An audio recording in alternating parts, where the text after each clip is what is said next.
হাল জুইরাছে ছোট দেওরা রে, দেওরার মাথায় লাল ফাগুরি বাতাসে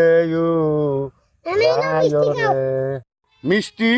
কি এর মিষ্টি? নানা, তোমার ঘরে নতুন অতিথি আইছে। এই অতিথি আছে, তোর নানি তো আমারে কিছু কইলো না। তোর কথা আমার কি বেজন সুন্দর ঠেকতেছে, বিষয়টা আমারে খুইলে কত।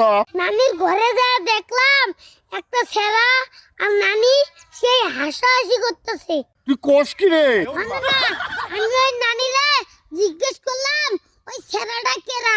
তারপর নানি আমারে কইলো তুই চিনবি না, তো এটা নানা হয়। যা তুই 100 টাকা নিয়ে মিষ্টি খাগা। এই তুই এটা কি সত্যি কইতেছ? না না, আমি সত্যি কথাই কইতেছি। আরে আমি কি এর যে এই কম বয়সের মেয়ের যে বিয়া করলাম। নানা